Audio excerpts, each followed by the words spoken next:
Nila, for this opportunity. I've been asked to talk today on, protection of children, protection of child rights. That's the topic I've been given. Now, I'm sure all of you, we've all been through childhood, and therefore the protection of child rights is something that we can always look back and think about. It's a topic which I'm very happy to talk on. Also because when I was introduced and I was described as somebody who worked in the ILO, International Labour Organization, which, as most of you will know, is a specialized agency of the UN. I worked in the ILO for 20 years, and the basic work I was doing was on the elimination of child labor. Now, child labor, elimination of child labor and putting children in schools is a very integral work, a part of child rights. And protecting child rights also means protecting children from child labor. So I just say that as an introduction to it. Now, let's go back to this topic on protection of child rights. I'll divide it basically into an introduction on this evolution of this idea of child rights as we have seen it over the years. And then I'll speak at length about the basis on which we today across the world speak about child rights. That is the UN Convention on the Rights of Children, UNCRC, the Child Rights Convention, which was adopted in 1989. So I will speak at length about that and how we historically went towards that. That would be the second part of what I talk about. And third would be, of course, I would be talking about the two child labor conventions, because I think ultimately what children require is to be in schools. And we are all sitting here and talking to each other like this, not only because of the Zoom platform, but also because we were all in schools.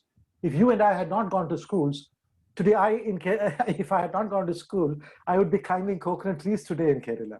It's just because I got an opportunity to, you might be doing other work as well. I mean, there's nothing wrong with climbing coconut trees, but I would not be sitting and I would be doing only that. I would not be sitting and talking to you like this. And it's the same as your case. It's because you got an opportunity to go to school. And the opportunity to go to school is completely negated if you have to work as a child. So I'll speak, the next part of it will be on child labor, because child labor and the right to go to school is a fundamental right that is given to us under the Child Rights Convention of the UN. So there are two conventions. I'll speak on that, and I'll very briefly end by pointing out that perhaps in India today, the right to education is not being properly implemented. And of course, the CRC speaks about the Child Rights Convention. One of the rights of the child is for universal compulsory education. I'll talk about that later. That is completely, unfortunately, negated in India. So I'll sort of wind up with that, a slightly negative note to wind up on, but that's life. So let me begin. As I said, I'll start from an introduction to the protection of children. You see, protection of children, if you look at it historically over the evolution of human being over the last, say, 1,000, 2,000, 3,000 years, protecting children was always seen as the responsibility of parents and the family and the extended family, and at best of the local community. The primary responsibility was always with the parents, or mother, the father. And then, of course, the larger family, the aunt and the uncles, or the grandmother and the grandfather, and so on. And then, at best, to the local community. That is why there's a saying which goes something like this: a community cannot give birth to a child. A community cannot give birth to a child. This is a community of whatever, 66 people sitting and talking to each other. This is a community. We cannot give birth to a child. Only a mother can give birth to a child. Only a mother can give birth to a child.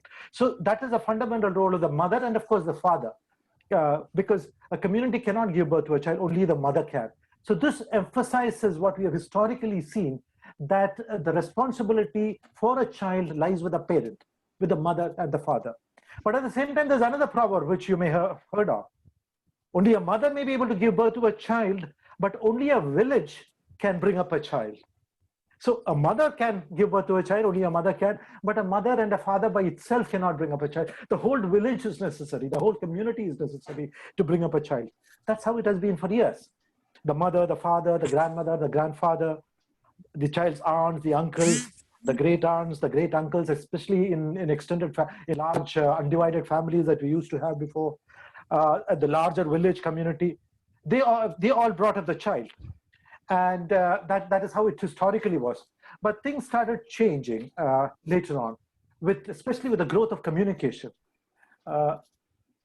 Initially, 100 years ago, 200 years ago, you could basically communicate only within your own village community. Now, as communication grew, the world became a smaller and smaller place. The next village also became a part of this village. The whole district became a village. The whole state became a village.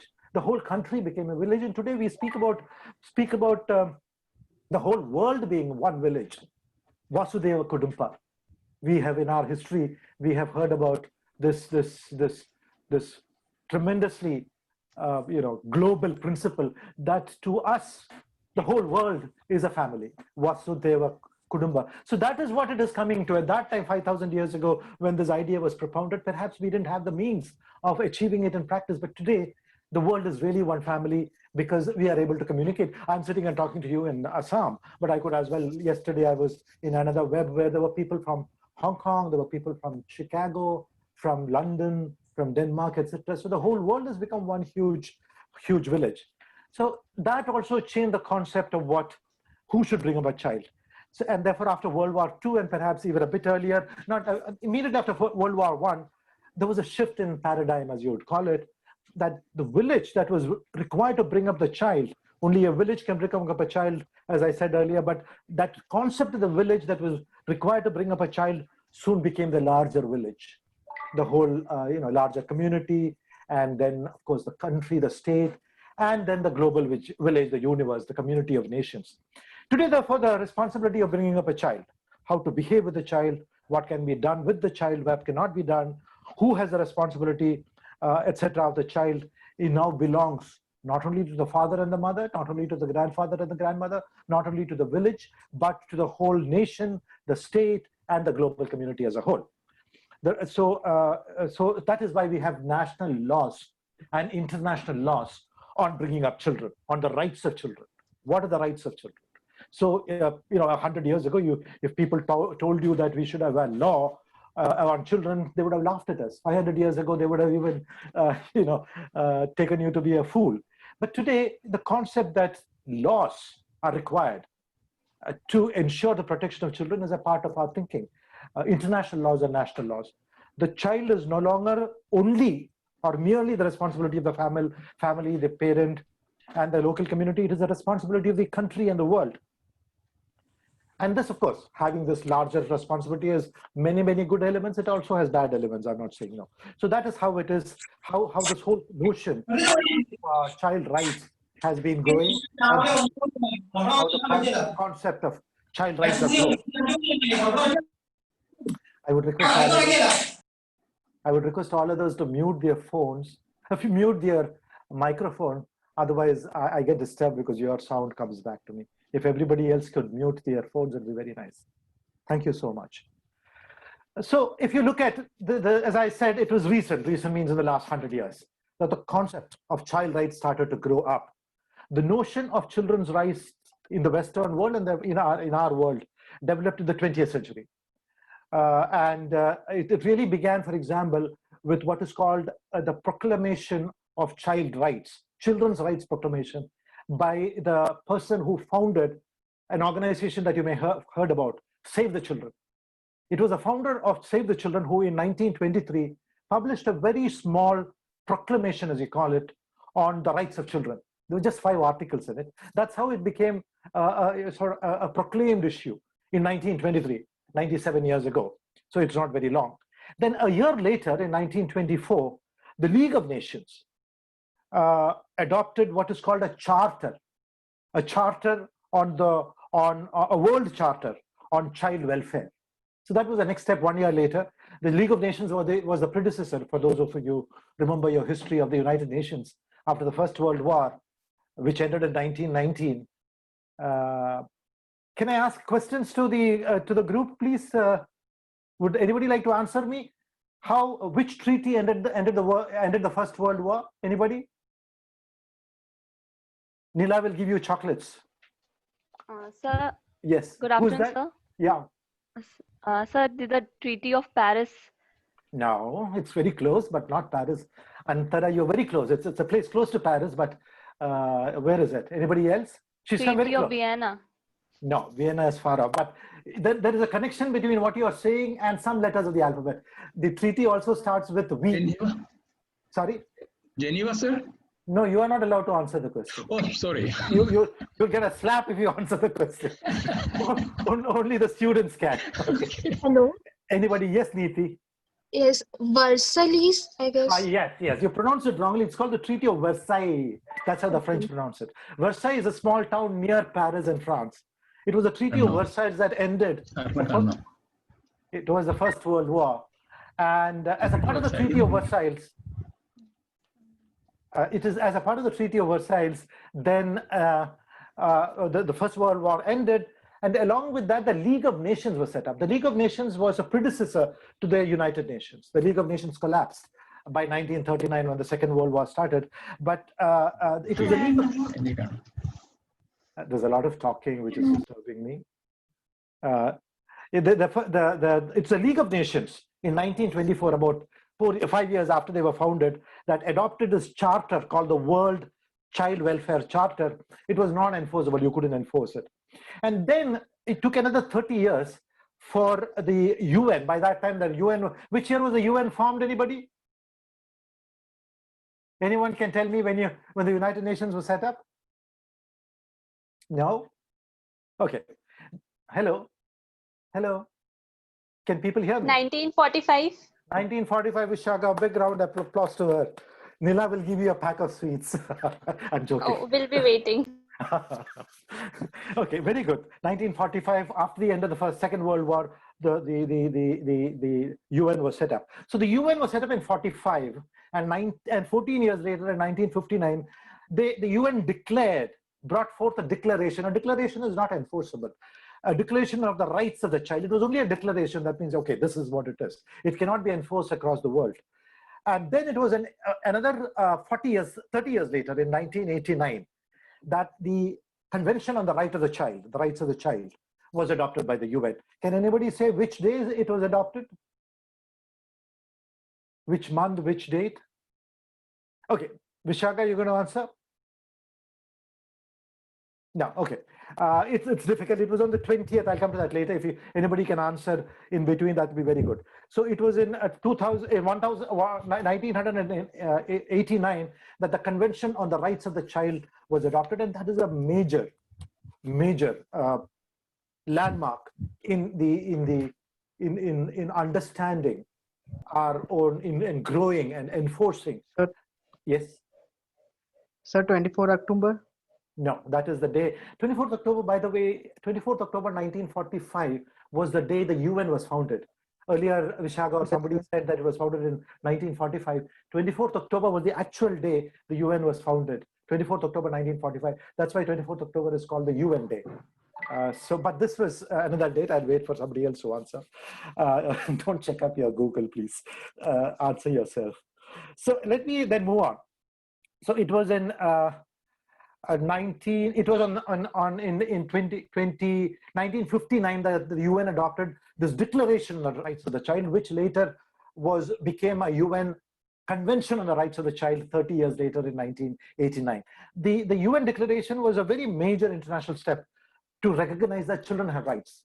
Well, I grew up without knowing that I had rights. I'm sure my father, grandfather, everybody thought, okay, we had no rights. I mean, we didn't even know the concept of rights. And to think that when I was 10 years old, I had rights was even ridiculous to think about. So it was the whole concept that children also have rights came up when in 1959, for the first time, this declaration, not yet the convention, but the declaration of 1959 that the UN adopted. It was one of the first steps in international steps to recognize that children have rights as they're human beings. Now, everybody till then, or even before, recognizes that children are human, but till then, and many of us even today, don't quite recognize that they are beings. They think only adults are human beings. Every child is a human, of course, but not a being yet. Meaning it's not mature enough, adult enough to be treated as a person. It's not a being. So, but then the UN Declaration first said that children are also human beings.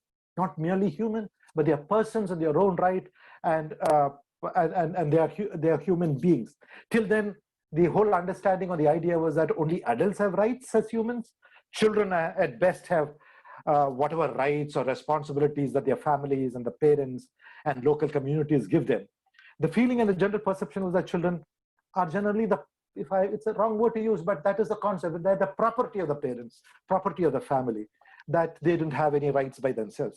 This change began to change by the declaration that was adopted in 1959, the UN Declaration on the Rights of the Child. That was a landmark. But the biggest landmark, as I told you earlier, was the convention that was adopted in 1989. For those who have not got it yet, it was adopted on the 20th of November, 1989. This was exactly 30 years after the 1959 declaration was adopted. The 1959 declaration was also adopted on 20th November in 1959, and the Child Rights Convention was adopted on 20th November 1989, 30 years later. The convention is very significant because it is enforceable and it is applicable to all the countries that ratify it. There's a very significant international law on the rights of children. It's called its full name is the UN Convention on the Rights of the Child. People generally call it by the short form UNCRC or merely CRC. Now, what does CRC do? The CRC lays down the basic rights that a child has and on how the state or the nation or the country has to protect them. The convention says that every child, by being a human being, is vested with rights. And needless to mention, these rights, since the children are also human beings, can be treated as human rights. So if you violate the Child Rights Convention, you're also violating a human rights issue. So there's a link the UN brings out between human rights and child's rights. Child rights are also human rights. This is very important to understand. Now, before I move further, I spoke to you about declaration. I spoke to you about conventions. Some of you may be wondering, what is a convention? What is a UN convention? How is it? And the UN convention is like an international law. So how is an international law or a UN convention or an ILO convention, how is it different from a national law or the law in your country? So let me spend some time on that. There's a difference between a national law of any country, say India, and an international law. Now, the big difference between the UN and a country like India, or any country for that matter, is that a country is sovereign. It is the sovereignty vests in India, the sovereignty vests with the people of India. But the sovereignty resides in the country. The UN is not sovereign. The UN cannot enforce itself on the people of the world or the people of a country. Whereas India as a country, or Pakistan as a country, or Denmark as a country, or US as a country is sovereign. Sovereign means they can enforce their own rules and things and laws within their country. So there's a big difference between a national law, which is the law of a sovereign country, the country being sovereign, and international law. A convention is an international law. A UN convention is an international law. So there's a difference, and the difference comes from the fact that nations are sovereign, countries are sovereign, our territory is sovereign, our laws are sovereign. So sovereignty resides within the country, and therefore any law enacted in a country can and will be implemented in the country once it is enacted and signed into law. That is true of the state as well. So when our parliament, the Lok Sabha, passes a law, let's say the Child Rights Act, and once the President of India signs it, it becomes enforceable across the country. But the UN adopts a convention, it is not enforceable immediately. There's a certain process to be gone through. Whereas every country can adopt a law, whether it's a democratic country or an autocratic country or whichever army-ruled country, is sovereign, and a law there is enforceable and you can be punished within that country if you violate the law. But a UN convention, an international law, is not punishable unless there are certain circumstances attached to it. So that is the difference between a national law of a country, because countries are sovereign, and an international law. An international law, even a UN convention, is more or less in the form of a treaty. It is a treaty. I and you sign an agreement. Countries come together and sign an agreement and say, okay, we agree to follow the CRC in India. We agree to follow the CRC in Thailand. I, as the king of whichever, Denmark, agree, or the Parliament of Denmark, agree that the CRC or whatever convention will be implemented in Denmark. That is how it is. But in India, when a law is enforced, I don't have as a MP Joseph or you as Vishaga or Neeti or Kalpana, you don't have to agree for the law to be enforced on you. If you violate the law, you will be taken to court and punished. So that is the difference. Whereas a country cannot be punished for violating a CRC unless the country has ratified the convention. I'll come to that later. So international laws are really not laws in the sense of that word. They are merely global treaties. Being a global treaty, international laws such as the UN Convention on the Rights of the Child or any other convention adopted by the UN or the ILO, or for example, the WHO or so many other organizations, are not automatically binding on the citizen of every country in the world. India is a member of the UN. India voted to adopt the 1989 Convention on the Rights of the Child on the 20th of November 1989. But that law cannot be enforced in India just because India voted in favor of the convention. It can be, even if a country has voted in favor of adopting a convention, while voting for it takes place in the United Nations General Assembly, the convention is not binding on that country. It will be binding only if the government of the country ratifies the convention. Ratification means that the government of a sovereign country like India or whichever, Sri Lanka, after due consideration and due process in parliament and wherever, agrees and contracts with the rest of the world and the UN that the convention is binding on India. So once you are ratified, once India ratifies, then it is binding on India. The reverse is also true. India as a country may have voted, I'm just giving an example, it's not a factual example, may have voted against the convention. India would have voted against the convention, let us say. But tomorrow India can ratify a convention it has voted against in the assembly. Once that General Assembly has adopted it, and if we ratify it, even if we voted against the convention in the General Assembly of the UN, it is still binding on the country. So the reverse is also true. You may vote for a convention, but that doesn't mean that it is applicable to your country unless you ratify it. You may vote against a convention, but once you ratify it later, it is binding in your country. I hope that makes it clear. So this is the difference between international laws. International laws are really agreements between all the 195 or 200 countries in the world that we will do this. But once it is ratified, it's very difficult to come out of it. You can come out of it because you're sovereign, just as I think Trump it was who got out of some of the environmental conventions that he had ratified. So you can get out of it, but it's a very difficult process. Now coming back to the CRC. The CRC was adopted unanimously by the United Nations General Assembly. It's a General Assembly that votes conventions, but before it goes there, it has to be, of course, approved by the Security Council. Such unanimous adoptions are very rare indeed. But unfortunately, the CRC has not yet been ratified universally. Universally ratification means all the countries that belong to the UN plus ratify the convention. And this is a question I'm going to ask you. Anybody who gets it correct will also get a chocolate from, I can see his face going embarrassed. Thomas John's face is going embarrassed. But it doesn't matter. They'll send you a chocolate, I hope. So there's one country, see, there's near universal ratification. India has ratified, almost all the countries of the world have ratified. Actually, 196 countries have ratified the CRC. There's one country in the world which has not ratified it so far. Can anybody tell me which that country is? Yes, who's the US. Who's Anita, is it? Yes, sir. US.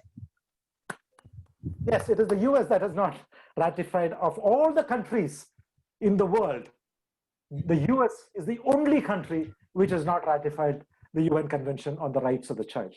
Every other country and countries which are not part of the UN. For example, there are 4 countries which have ratified it, which are not part of the UN. Example, Cook Islands, there's a country called Niue.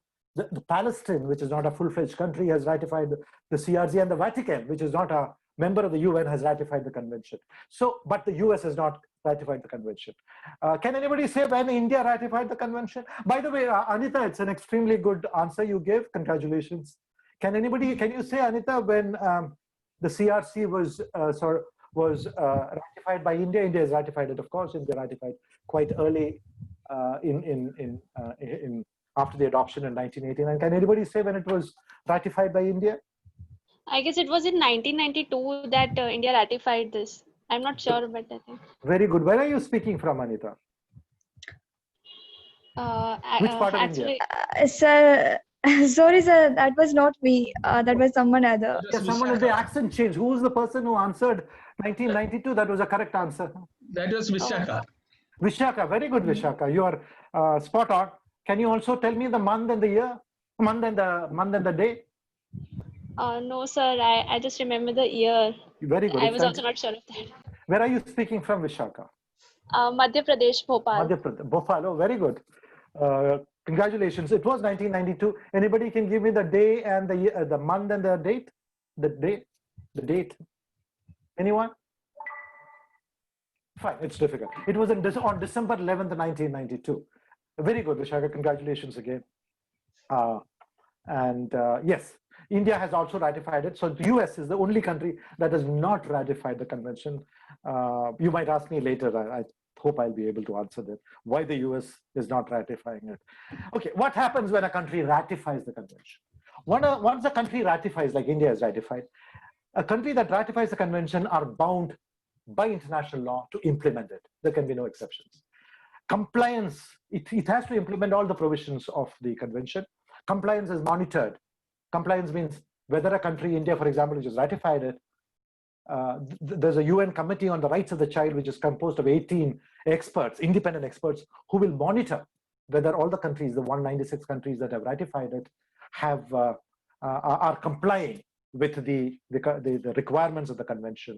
Once a year, this committee submits a report to the UN General Assembly, which also hears statements from the chair of this committee, and the assembly adopts a resolution on the rights of the child, saying, okay, this country is not following it, that country has violated it, it's not doing enough, etc., etc. So if you are mentioned in such a report like that, if it's mentioned that India is not ratifying it, or Pakistan is not ratifying it, or Sri Lanka is not ratifying it, it's very bad. I mean, it's a bad image that the country gets, especially for a convention that pertains to children. If you say, if after ratifying it, you don't implement it, and the committee of experts points out to a country and says, this country has not done it, it's enough, then it is very bad. And in the international community, the country gets a bad name.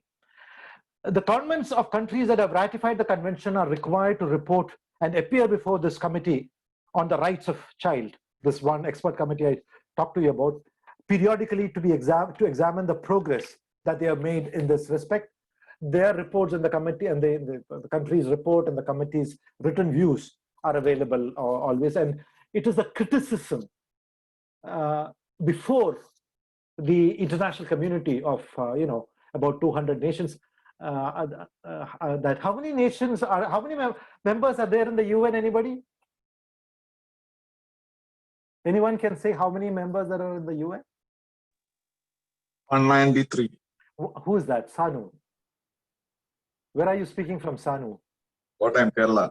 Kottayam, Kerala. Good, 193, very true. Out of this, except the US, 192 have ratified it, plus 4 others, which I mentioned earlier, Palestine, etc., that Vatican, etc. So that is how 196 countries have ratified the CRC.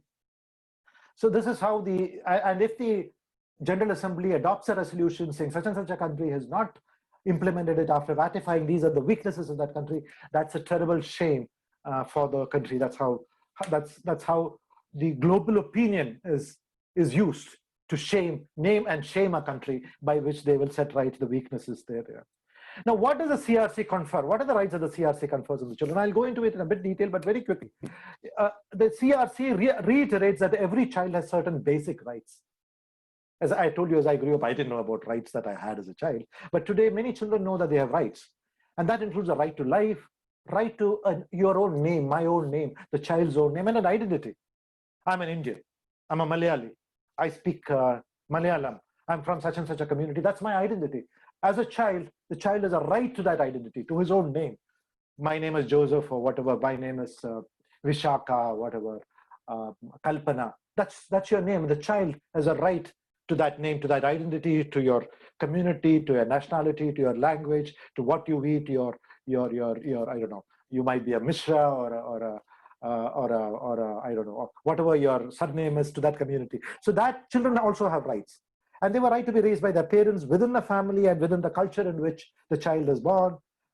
They have a right to a relationship with both the parents. Even if, God forbid, your parents should, not you as children, but as children, your parents should divorce or separate, you still have a right as a child. Every child has a right to both the parents. And the convention obliges upon parents to exercise their parental responsibility. It acknowledges that children have the right to express their opinions. Opinions, and not only express the opinion, a child has a right to say his opinion, I believe like this. It is not only the rights of the child to say or express his opinion, there is a right on the child that his or her opinion should be heard. Oh, you shut up, you're a child, you don't know. That's what the convention says. The convention says you may be a child, but then you have not only a right to express your opinion, but you have a right to be heard and acted upon if they are appropriate. Heard, yes, whether it should be acted upon or not is only if those opinions are held to be appropriate. You have a right to, as a child, the child has a right to be exploited, to be protected from abuse and exploitation. The child has also a right for his privacy to be protected. Privacy is a big issue these days.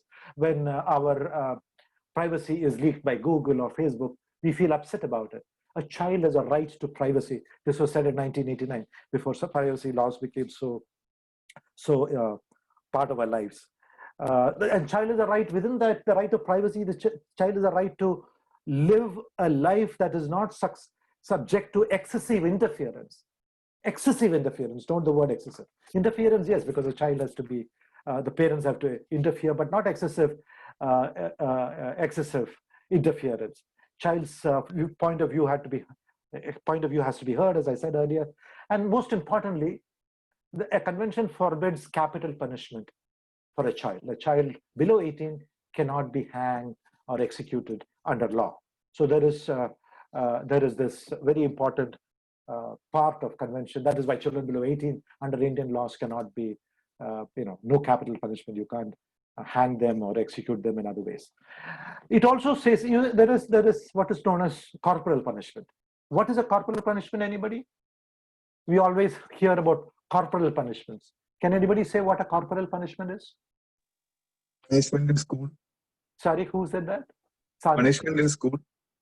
Punishment in school is corporal punishment in school. It doesn't explain what corporal punishment is. You can have corporal punishment in school, you can have it in home, you can have it in the community. Caning. Sorry?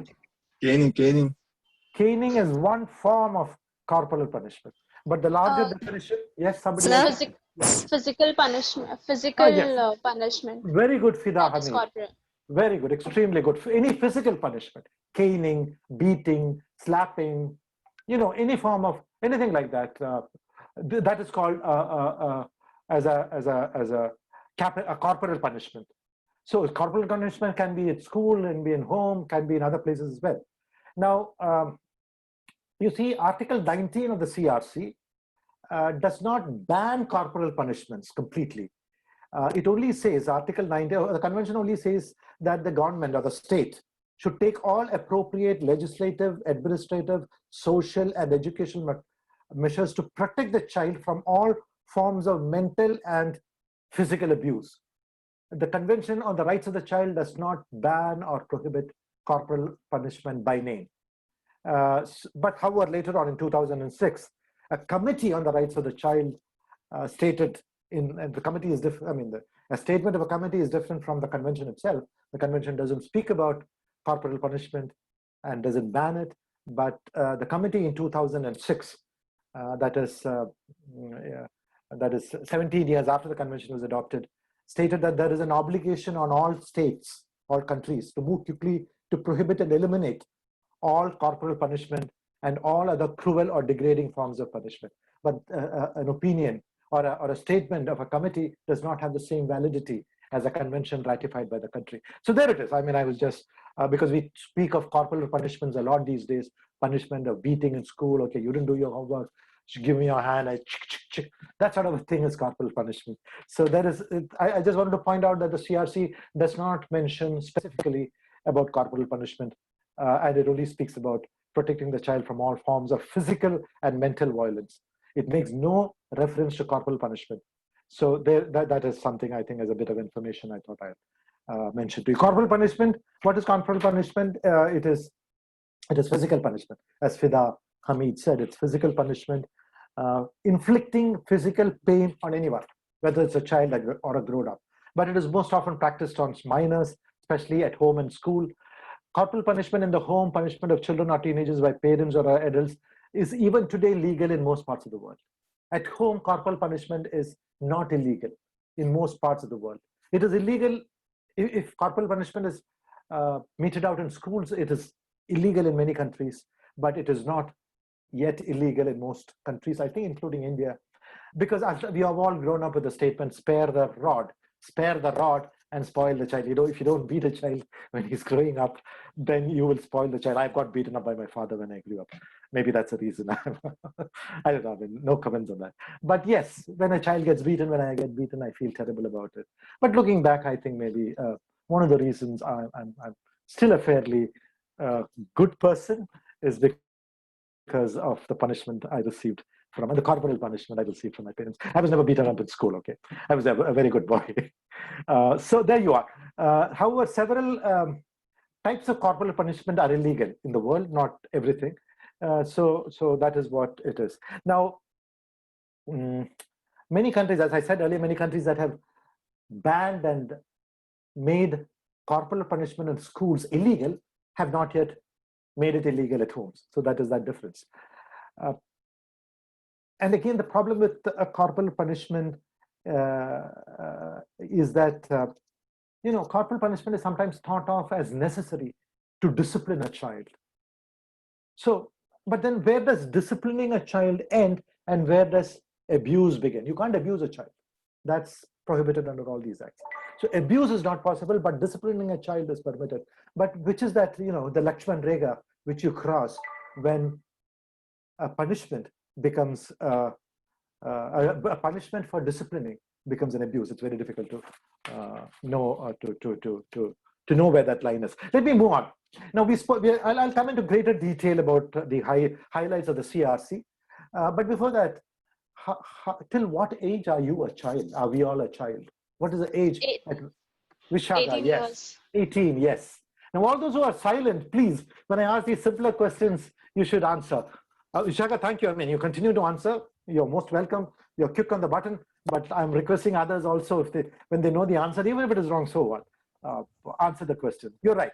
Every human being below the age of 18 years is a child. There are exceptions. In some countries, what are the exceptions? Anybody can tell me, Vishaka or anyone? That's more difficult. Fida? There are exceptions. Yeah, sir. Yes. What are the exceptions to 18 being the age above which you are not a child, or below which only you are a child? There's some exceptions. Those who are not fine mentally. Right, Paulos, to some extent, yes. Yeah. No, but even if you, Sir, somebody. Go ahead. Sir. Yeah. Who's speaking? Fida. Yeah, sir. Sir, somebody who needs help mentally, physically, or intellectually in doing his own things. No. Once you are 18, even if you are, a 35-year-old person who is mentally unsound is not a child, still an adult.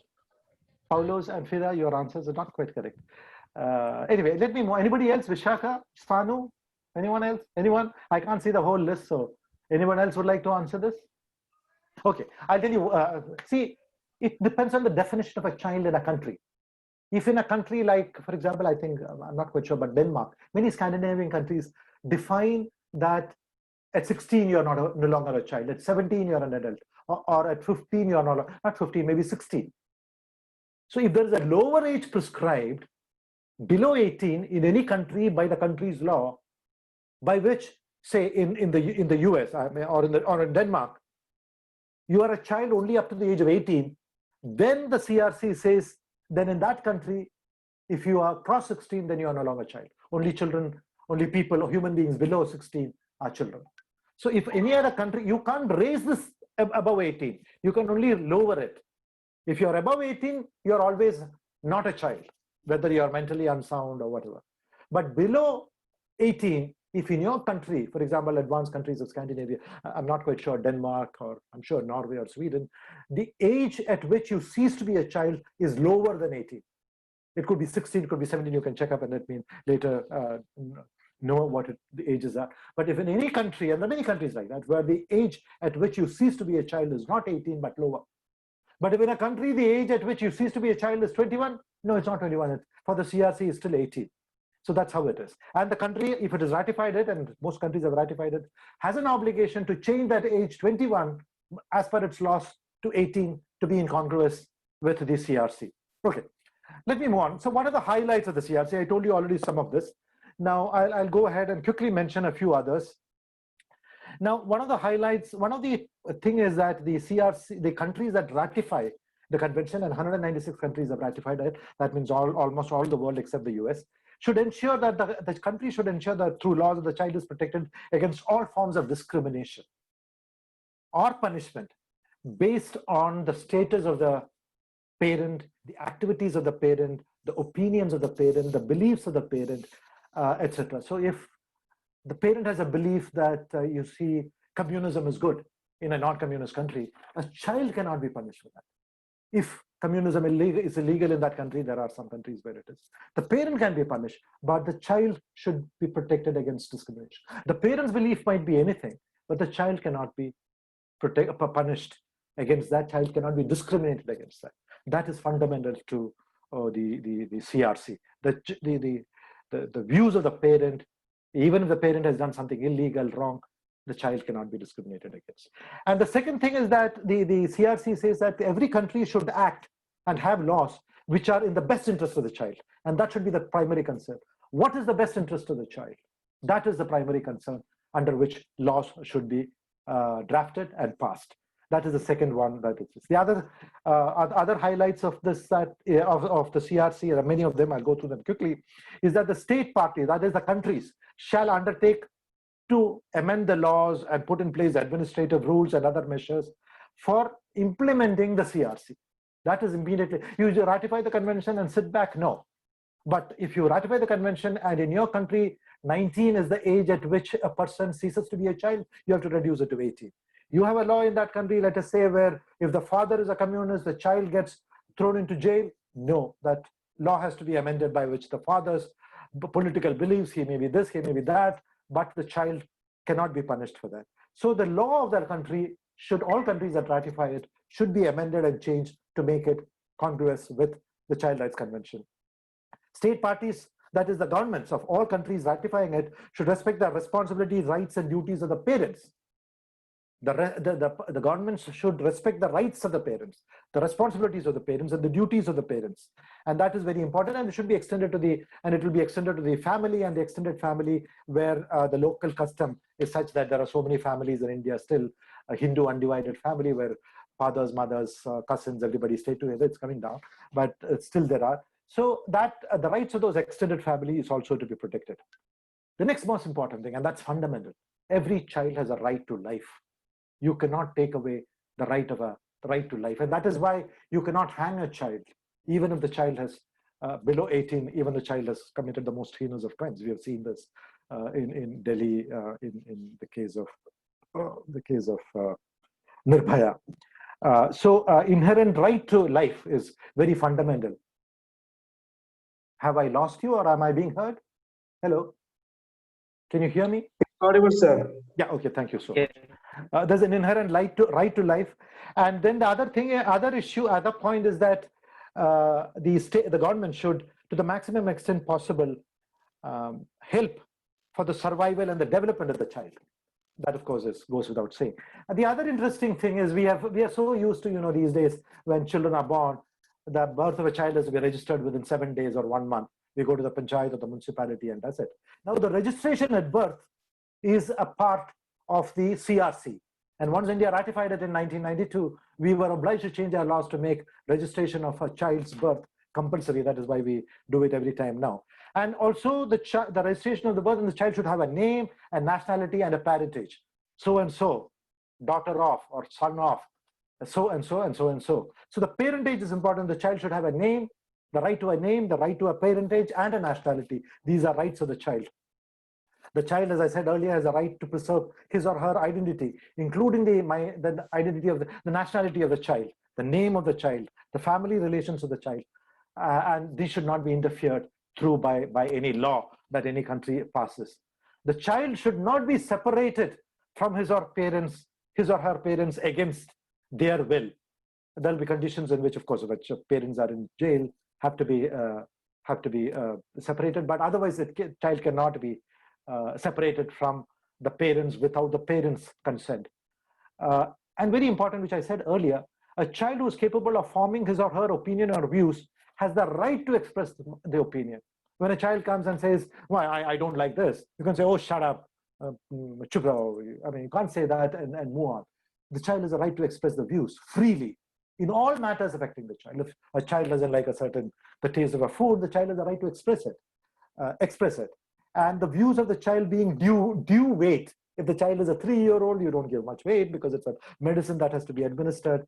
And therefore, the views of the child has to be given due weight. The word due is very important, not that it should always be heard. You don't like this medicine, okay, don't drink it, because then it will kill the child. So the due weight, that word due is very important, in accordance with the age and maturity of the child. So weight has to be given. It is not that it should be, a child has a right to express, a child has a right to be heard, but it is not necessary that the child's views should be accepted 100%. Moving on, the child shall in particular be provided with an opportunity to be heard in a judicial process. If a child has committed a crime, is said to have committed a crime, he should have a right to a judicial process, taken before a judge, a neutral judge, and heard. The child has a right to freedom of expression, I'm repeating it again, and the child has, more importantly, the right to and the freedom to seek, receive, and impart information. I want a child of 6 wants to know where the US is, and the child has a right to ask and also be informed where the US is. Who is the child has a right to information, not in the way of our, the act, but the child wants to know something. It has the freedom to seek, which means ask, receive, and impart, get that information. This is very important. And very important, we all know that the right of a child to freedom of thought. You can't stop a child's thinking. A child is thinking in a certain way. You can't stop the child's thinking because you are the parent or the state. It is a right to conscience, right to religion. Whatever the child's religion is, or the child wants to be, then that is a right that the child has. The child, I don't know how many of you know this, the child has a right to association. A right to association means forming associations. A trade union, for example, is an association. A child has a right to association under the CRC. And the freedom for peaceful assembly. Children can assemble together and ask for, changing of environmental laws, or changing the laws of a country against whatever. So they have a right to association. We always thought that the right of association is a right only for adults. We always saw the right to form a association, or a right to assembly was a right only for adults. No, the CRC vests this right on every child in every country that has ratified it, which means all across the world except the US. And particularly it is applicable in India, we don't know it. And the child also should not be subjected to arbitrary and unlawful interference with its privacy. Privacy is as important to a child as to me. The privacy of a child is important. So it's very important that the privacy is respected, within the family, within the home, and there should be no unlawful attacks on the honor of the child or the reputation of the child. That's very important. We always think that privacy is something to do with the adults. No, it's also to do with the children. The children should have access to information. I mentioned that earlier, and material from national and international. So when a child wants to see the Google and know good things, who the president of the US is, or who is this man? Okay, that is the president of India. Who is this? This is the chief minister of Madhya Pradesh. That's a right the child has. Both parents have a common responsibility, I mentioned this earlier, for the upbringing of the child and the development of the child, even if their parents are separated. State parties have to, the government has a right to protect, has a responsibility to protect the child from physical and mental abuse, injury, violence, etc., particularly from negligence, maltreatment, exclusion, exploitation, and particularly from sexual abuse. This is very important because children are getting sexually abused across the country now so badly. We hear about this. So that is a right which is inherent in a child across the world, and particularly in India and all the countries that have ratified it. A child has a right to be adopted. If a child is an orphan, it has got a right to be adopted. Refugee children have a right to be protected. Children who are part of refugees, we hear about refugees from Syria and all those countries in the Middle East. The children have a right for protection as refugees. Mentally and physically disabled children should be given a full and decent life. Health of the child needs to be protected under this CRC. The children have a right to the benefits of social security, including social insurance. The child should be provided with opportunities for for a standard of living that is adequate in consideration with the physical, spiritual, mental, and moral and social development of that part. Most importantly, a child has a right to education, and that is where our right to education bill comes in. And not only that, child doesn't merely have a right to education, a child has a right to compulsory universal education, which I don't think India has adopted yet. Compulsory universal, every child has a right to education. Education has to be universal, at least till a certain age, which I'll come to later. And it's got a right to compulsory education. Compulsory education is when forcing the parents. My father and mother, I'm a child, let's assume, and my father and mother says, no, you don't go to school, you're not good enough, or you go and work. The law of the country should punish the parent so that the parent is not allowed to say you go to work instead of sending the child to school. That's compulsory education. Compelling the parent to put all their children into schools. Can you give me a glass of pani then? Yeah. So that is very important, especially in the Indian context where there are so many children out of school, and there is a great number of children who drop out of schools. Under the CRC, there is a stipulation that government should provide free and compulsory education to children. Vocational education is another part that is a right of a child to develop its skills, because everybody can't be doctors and engineers and IAS officers and IPS officers. Vocational skills, learning skills is a right of the child that is also enshrined under the CRP. And very important, school discipline. It speaks of school discipline, but not discipline at the home. School discipline should be administered in a manner that is consistent with human dignity.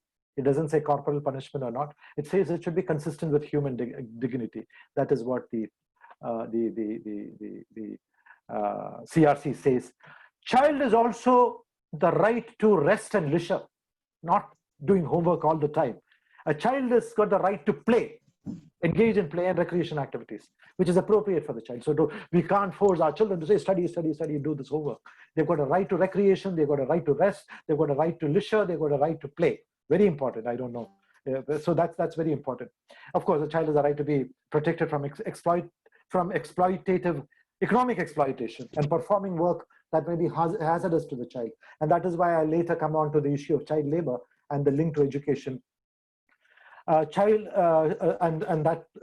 the same thing speaks about a minimum age below which a child cannot be sent to work. A minimum age for admission to employment, as it is called. Give me a minute, please. I'll have a sip of water.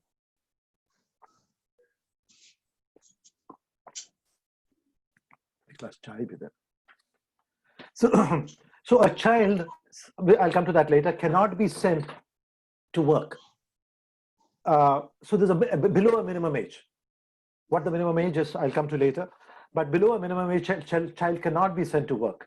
And child should be protected from, even where the child is above that minimum age and can be sent to work, it should be protected from long working hours and the conditions of employment, hazardous employment, etc. Children should not be allowed to use narcotics and drugs. Children should be protected from sexual exploitation, I mentioned it earlier, and sexual abuse. There should be no trafficking of children. Children can't be sold. Trafficking means, as you know, sale of children, sale of people or children. Children cannot be sold. No trafficking in children for any purpose, any form. No child should be subjected to torture, degradation, no capital punishment, etc., etc. And of course, child, like human adults, cannot be deprived of their liberty unlawfully or arbitrarily. And even if a child commits a serious crime, any punishment should be in conformity with the law, and so on. Very important. No child should be allowed to take part in armed conflicts. A child cannot be allowed to be a soldier. But there's an exception. The CRC says children below 15 cannot be taken into into an army, which is those who not attain the age of 15 years cannot be allowed to take part in direct armed conflict. So child soldiers and army, recruiting children to the army is something that is prohibited under the CRC. So children below 15 can not be recruited into the armed forces of any country. And when children below 15 are recruited, the oldest should be given priority. The older children, 18 years, 17 and a half years, 17 and 9 months, should be given priority for such recruitment in the army. Also, the general law that every person should be presumed to be innocent until proved guilty is applicable very much to the child. A child should be presumed to be innocent until it is proven guilty, even if the child has committed a crime, and so on. So this is very broad, these are not broadly, these are, I've not gone into depth, but I've gone into complete detail of the prohibitions and the processes of what the CRC says. Does anybody have any questions on the CRC? Because I'm now going to move on. So these are what the CRC says. Any questions, issues at this stage, and I'll answer them before I move on. Sir, I have a question. Yeah, Vishaka. Sir, according to medical sciences, life begins at conception. Yes. The moment biology, the life begins at conception. Yes. And according to UN, any person under the age of 18 is a child. Right. So, sir, what are the rights of an unborn child? Is there any right for the unborn child? I'm speaking in perspective of the abortion, because in many countries abortion is legal, and since medical science says that life begins at conception, so the child in the womb of a mother is a person in different size. Very true, Vishaka. You have a solid point there. And the law, or the CRC as it now stands, recognizes a human being only once the birth, the child has been given birth to. Unfortunately, and I'm stressing the word unfortunately, killing a child in the womb does not attract the CRC. So abortion is therefore legalized in many countries. And I think, especially because you are a girl, a woman, many women have been strongly advocating the right to aborting their fetus, the unborn child.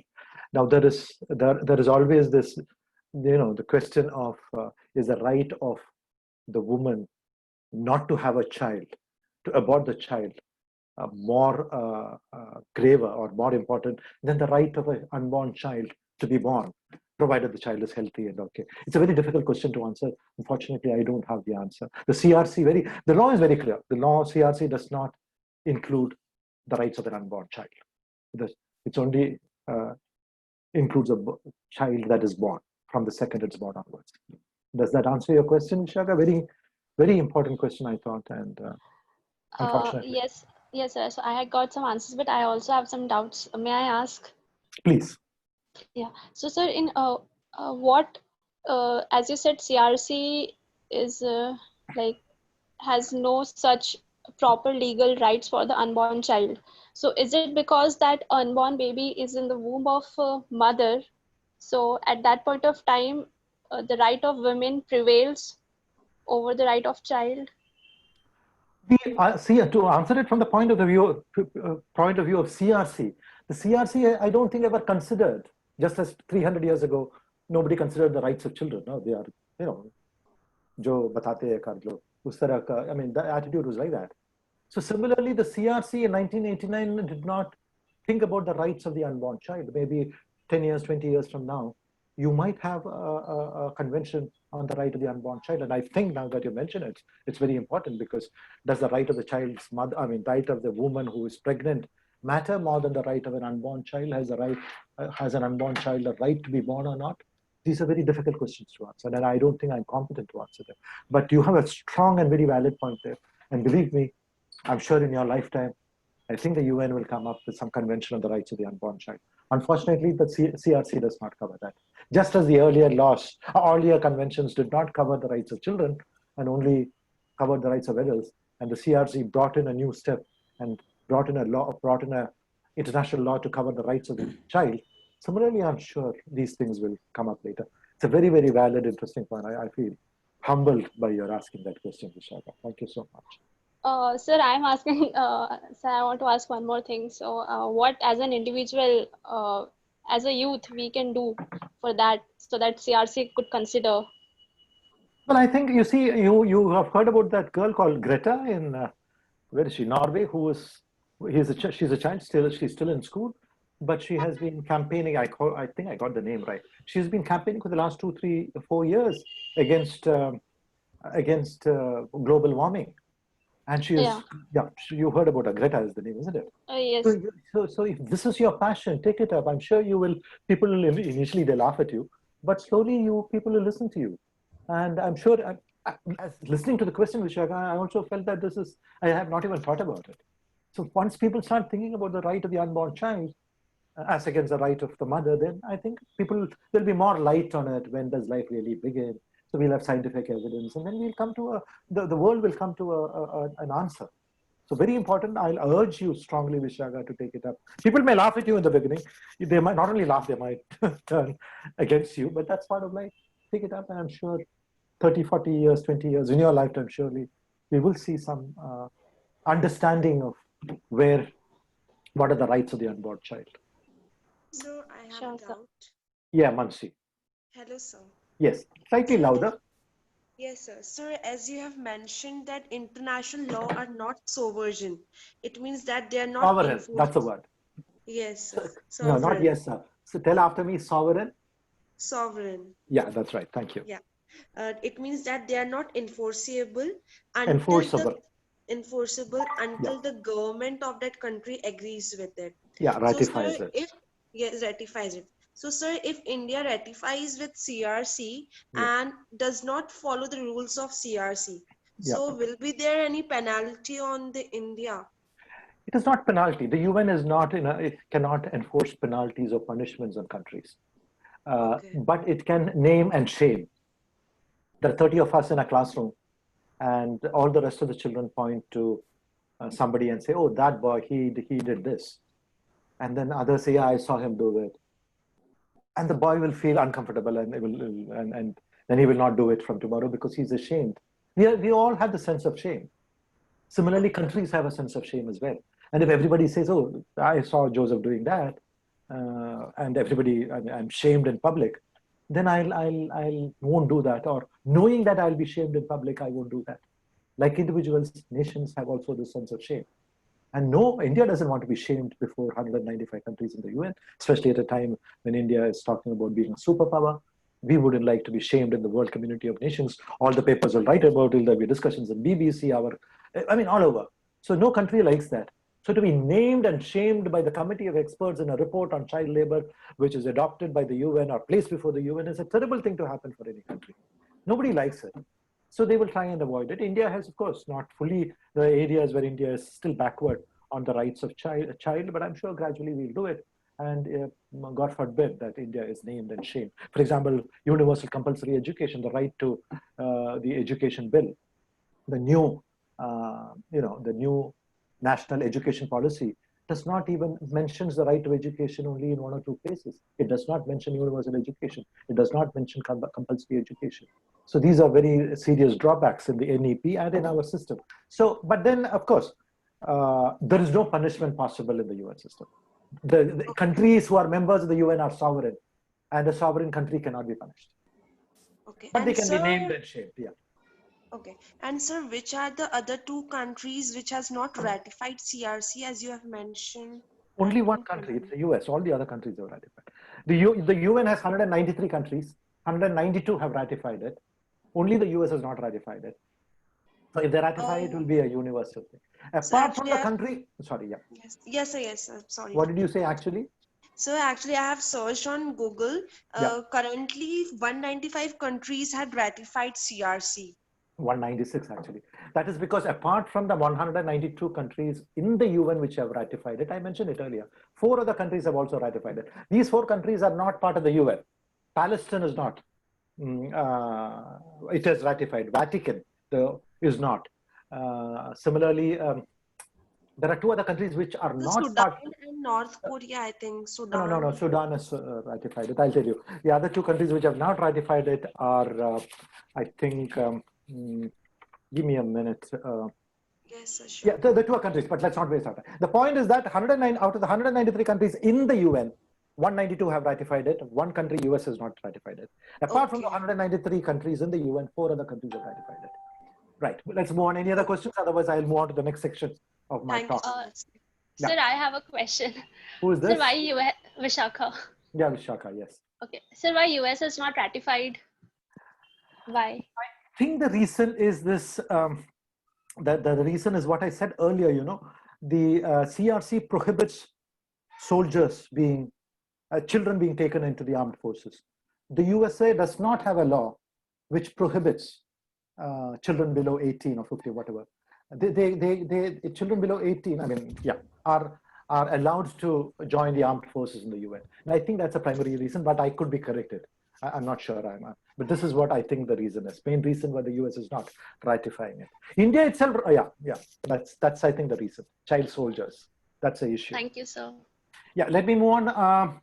I'll now move on. I'm just going to give because this is a talk on child protection, and we have covered the Child Rights Convention. I just move on now to the most one of the basic elements of children's rights, which is the right to education and the right not to be sent to work. So I'll speak for the next 5 or 10 minutes, I don't know how much time I have, on the ILO Convention. ILO, the International Labour Organization, is a part of the UN. It looks at the issues of child labor, just as you see in a government. There is the Ministry of Education, there's the Ministry of Health, there's the Ministry of Labor. Similarly, the UN has got specialized agencies. The Ministry of Education, for example, in the UN, to give an example, is the UNESCO. The Ministry of Children is the UNICEF. The Ministry of Health is WHO. The Ministry of Labor is the ILO. I'm just giving a crude example. I mean, when I say ministry, that's a very crude word. What I'm saying is there are these specialized agencies like the ministries which are specialized in the government looking after various subjects. The UN has these specialized agencies looking after various subjects. And labor and child labor also is being looked after by the ILO, where I said earlier I worked for 20 years. And then there are two important conventions of the ILO which are important in respect of child labor. And these two conventions are called Convention number 138 and 182. 138, the ILO conventions are given numbers, 1, 2, 3, 4, 5, 6 onwards. The ILO was set up in 1919 after the Treaty of Versailles. So there are two conventions. Convention 138, which was adopted in 1973, many years ago, 50 years ago. It's called the Minimum Age Convention. And then in 1991, was it 91? Yeah. Oh, no, sorry. It was in 1999, I think. The second convention, called the Convention on 182, on the worst forms of child labor, on the immediate elimination of the worst forms of child labor, was adopted. I'll quickly run through it. How much time do I have, John? Sir, we don't get a person like you every day, so we don't mind you continuing for some more time. Okay, thank you. But then we should also get questions answered from them, because I'm sure they'll have doubts. And especially those who have not talked so far should talk. Okay, so let me take Convention 138 first. Convention 138 is called the Convention Minimum Age Convention. What does this minimum age imply? Minimum age implies that there is a minimum age below which no child should be allowed to work. A child can be a person, a human being, a child should be allowed to work only above if he has crossed that minimum age. That's the minimum age below which no child should be allowed to work. That is why it's called the Minimum Age Convention, Convention number 138, adopted in 1973 by the ILO. It stipulates that every country should have, should declare a minimum age below which no child in the country should be allowed to work. And once a country declares that, then that age should be progressively raised to be consistent with the mental and physical development of young people. So, and then the convention itself recommends what this minimum age below which no child can work should be. It suggests, recommendation is the wrong word. Now, it says, it divides work, the convention divides work into three types. One, it calls very light work, work in your household, you're doing little work in the garden, in the field along with your father or mother. That is light work. Then there is normal work, which is maybe work outside, but it is not dangerous. It's not hazardous. It is not, so it doesn't affect the health or the safety or the morals of the child. That is normal work. So there's light work, there's moral work, there's normal work, and then there is hazardous work. So different ages are prescribed under this convention 138, below which the child cannot do that work, or above which alone the child is allowed to do that work. Now, for normal, no child below 13, this convention says, no child below 13 should be allowed to do any work, even light work. But if the child is 13 years old, it can start doing light work. If it becomes 15, then it can start doing normal work. But it is only after 18 that a child can do hazardous work, meaning work in a, let's say, a match industry factory where they're making patas, crackers for Diwali. That's dangerous work. Night work is dangerous. So again, there are two sets of ages. One set of age, which I'm now saying, is for the developed countries like UK, Germany. And I'll also talk about another set of age, which is meant for children in less developed countries like India, Sri Lanka, whatever third world country. First, let me talk about the actual age the convention prescribes, which is for a developed country or any country which considers itself developed. If India considers itself developed, it should stick to these ages, which is until 13, you are a baby, you're a child, you cannot do any work. At 13, you can start doing light work. At 15, you can do normal work, which means light work plus slightly more, normal work. Until 18, only after 18, you can do hazardous work. So these are the three sets of ages. Normal work, light work can be done only if you cross 30. Normal work, which means light work and other sort of normal work, after the 15, and hazardous work after 18.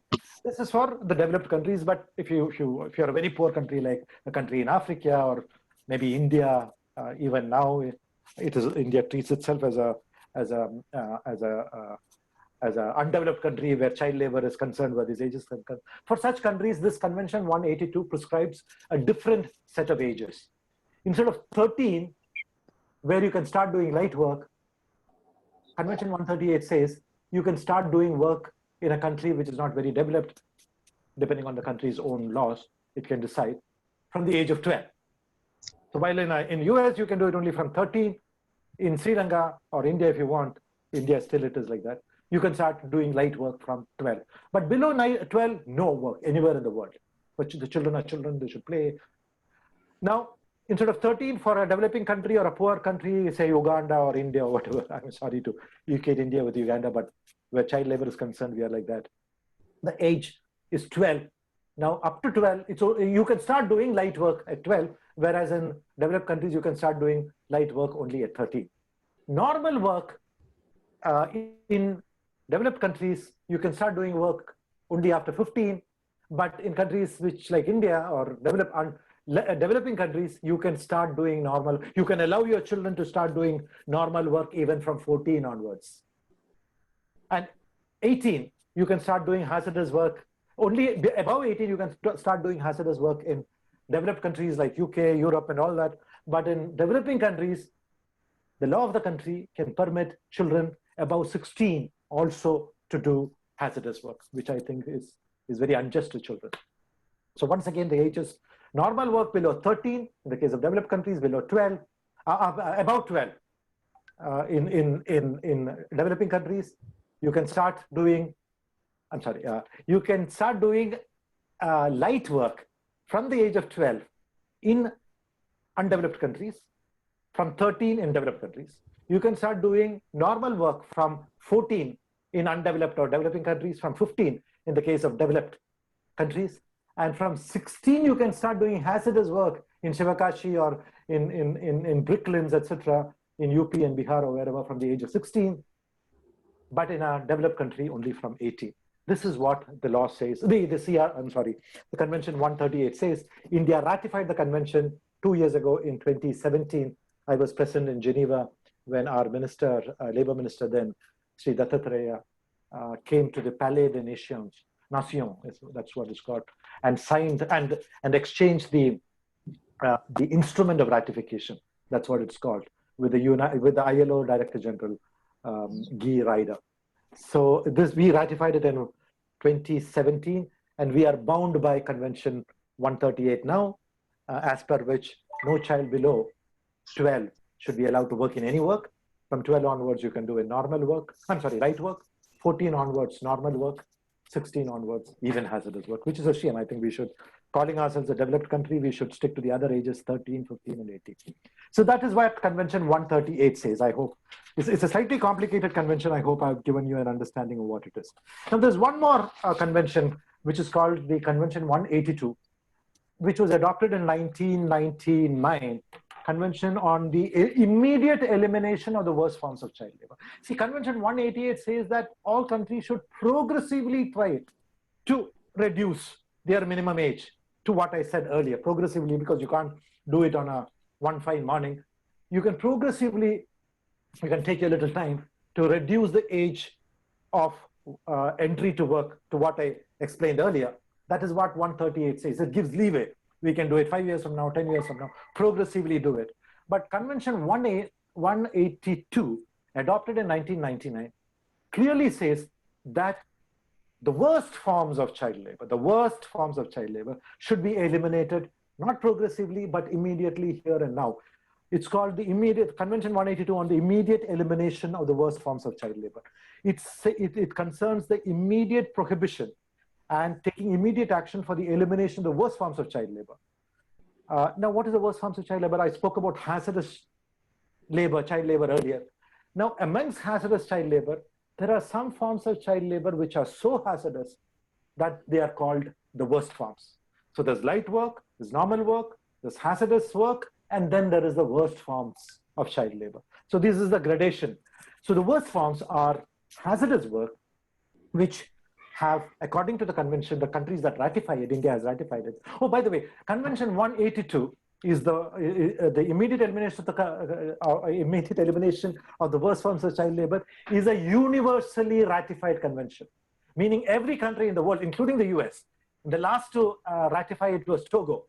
Togo had not been, it's a small country in the Pacific Ocean. It had not ratified it for a very long time. It ratified it 2 weeks ago. So Convention 182 is universally ratified. Means every country in the world has ratified the convention, including India and the US and every other country.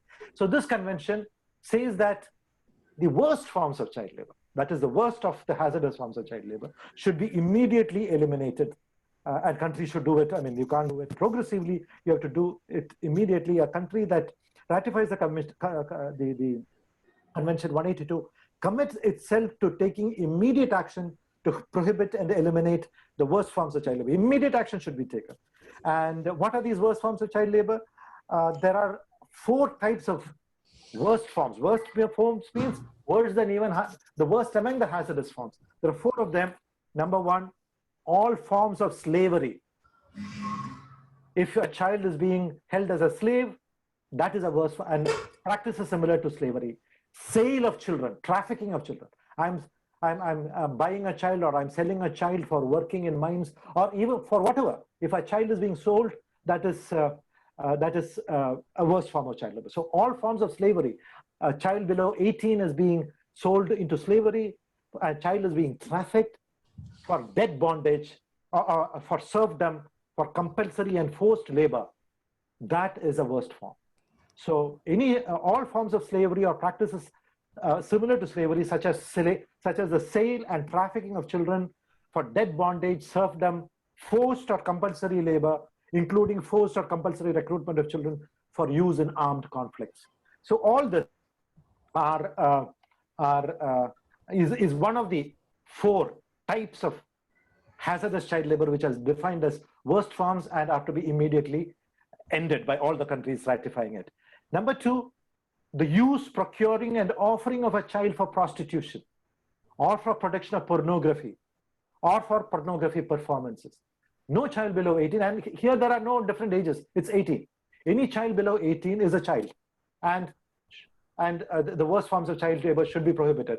And that includes, number one, forms of slavery, number two, prohibition, and that includes production of pornography or pornography live performances or whatever.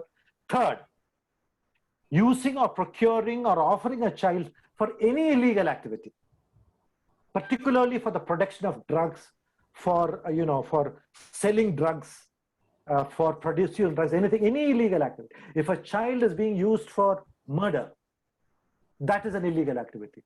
So the use and procuring of a child for illegal activities, particularly this, it says for production of drugs and sale and production of drugs. So that is the third. One is slavery, second is prostitution and pornography, third is illicit activities including drugs and trafficking of drugs, and finally the fourth. These three are predetermined. India cannot say, no, okay, we will allow child in slavery or in debt bondage. No, once we ratify it, India cannot have an option of whether we can exclude slavery or debt bondage from worst forms of child labor. No, we can't. Similarly, pornography is one country, Russia, cannot say that, oh, no, here children are okay with pornography, so it's okay. Can't say that. Once you ratify it, children below 18 cannot be used for prostitution or pornography. Thirdly, there is no option. These are what are called as, these are universal all over the world. They cannot be changed by one country to the other for the production of illicit drugs and things like that. These three are set in stone, set in cement. But the fourth one, there are only 4 forms of child labor defined. The fourth one says that each country can decide any other work, not these three, these are always included, which by its nature or the circumstances in which it is carried out is likely to cause harm to the health, safety, or morals of children. So if in India we think an activity XYZ, beyond these three earlier, which I mentioned, can affect by its nature or the work, the way it is carried out, can affect the harm and health of the child, then India can add it to a separate list and say this is also a worst form of child labor. For example, if we decide that tomorrow, working in the carpet industry in Mirzapur is a worst form of child labor because it affects the health of the child, or working in the lockmaking industry in Aligarh or wherever, or in Shivakashi, the patas industry, the cracker industry is dangerous to the health of the child, though it is not included in the first three I mentioned, India can decide that this will also be included as a worst form and it should be immediately eliminated. So these are the 4 types. The first 3 are preset. No country has the option to either exclude it. The fourth, each country, depending upon the work in that country, can add to the list by including them. And once it is decided, once it is added to the list as a worst form of child labor, it has to be immediately eliminated. So what the convention finally says that each member country which ratifies the convention shall take immediate and effective measures to secure the prohibition. They should prohibit it by law and then try and eliminate the worst forms of child labor as a matter of urgency. So this is what the law says, the convention says, and the ILO Convention 182 is the first convention to have universal ratification. When I think 3 weeks ago, Togo ratified it. It became the first country in the world, the first country to have been universally ratified. All countries have ratified it. Now, this is the importance of elimination of child labor. Why is child labor elimination important? It's important also for all the reasons I said. It's also important because if you send a child to work, then you are denying the child education. The child cannot go to work and to school. And tomorrow, long ago, one of the economic principles of, I don't know how many of you have studied economics, I have not. Adam Smith talked about the wealth of nations. He was talking of various things. Today, the wealth of every nation, including India, is its human resource. It's how good we are as a human resource that creates wealth for us, for the family, for the village, for the state, for the country.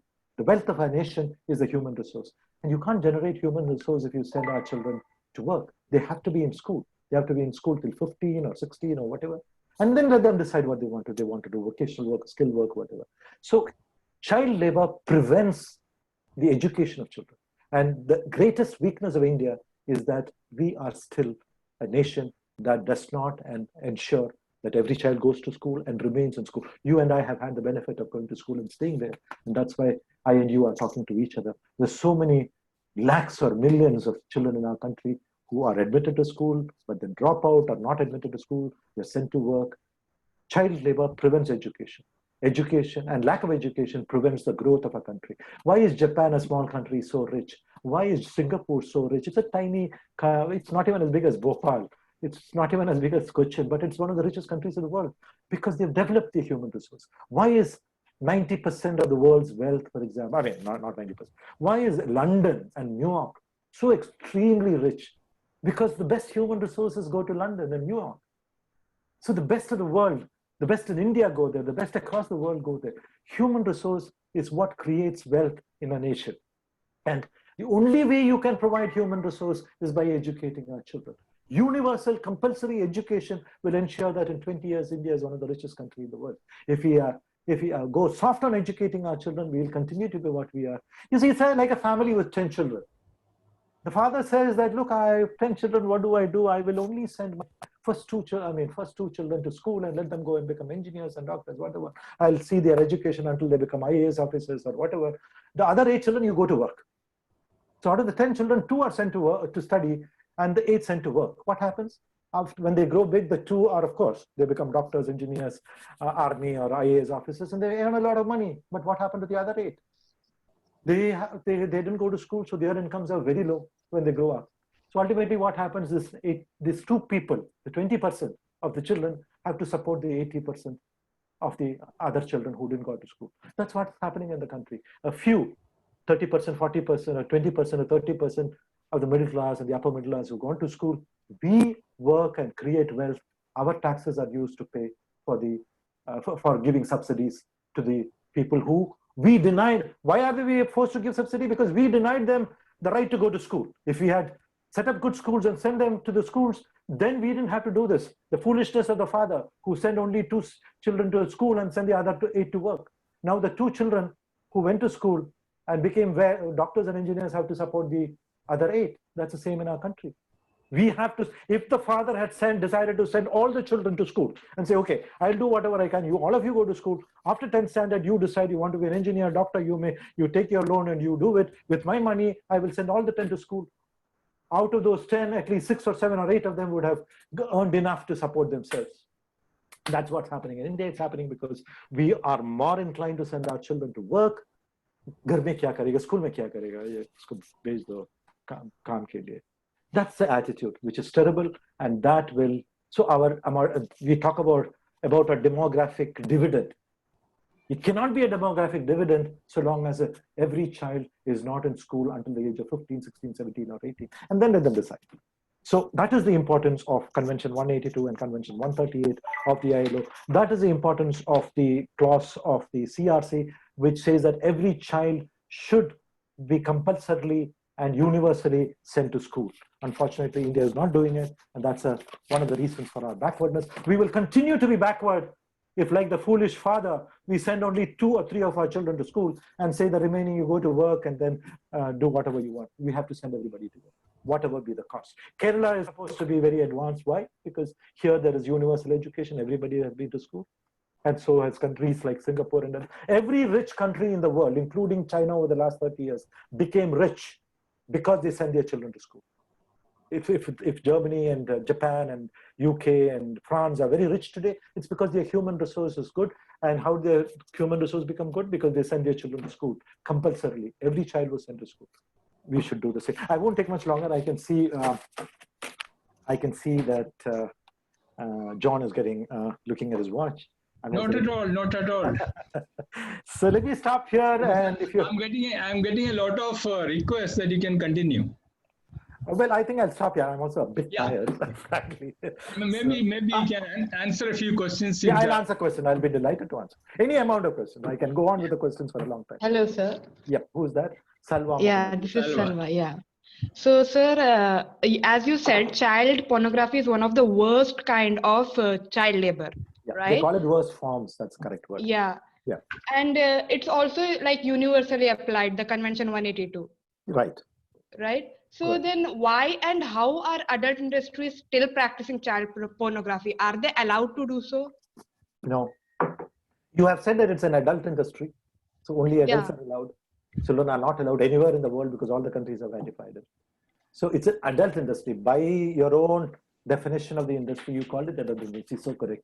So it's an adult industry, and a child is not allowed until 18. You cannot take part in pornographic. You cannot be allowed to take part. You cannot be. So sir, why are they not being punished? So they're being Like punished. why aren't they? When they are caught, they are punished. Yes, I think on child pornography across the world, I think there are strict laws. Yeah, people, of course, there is capital punishment. You can be hanged for a murder, but still people commit murder. That's a different matter. Right. The law of the country is very strong, including India. It's very strong on child pornography. And when it is found out and caught, I think very strict action is taken, not only in India, right across the world. No government, I think, encourages child pornography. But people break the law. Murders are being committed almost every day. Don't they know that you'll be hanged if you are found out? But still they do it. So there's a difference between a law and the implementation of the law, which is very good where child pornography is concerned, and people violating the law. People still violate because they foolishly think that there is nothing wrong with it, which is terrible. And also because they also foolishly think that they won't be caught. They will be caught. Hello, Have I sir. answered your question, Salma? Yes, same. Yes, sir. Yes, sir.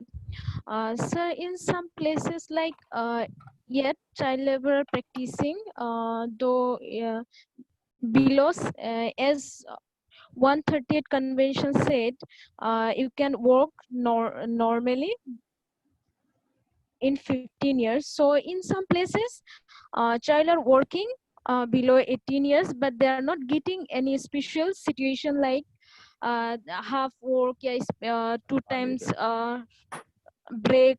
So in this case, as an individual, how can we intervene in this situation? Where are you speaking from, Samim? Sir, Assam. Assam, okay, Assam. Thank you. I mean, it's good to hear people from Assam. Right. I mean, see, earlier to the earlier question, I said that the law on pornography is very strong and it's very strictly being implemented. If you're caught, if you're found out, I mean, there are police methods of catching it and all that. Unfortunately, in the case of child labor, the opposite is true. Society in India, unfortunately, give me a minute.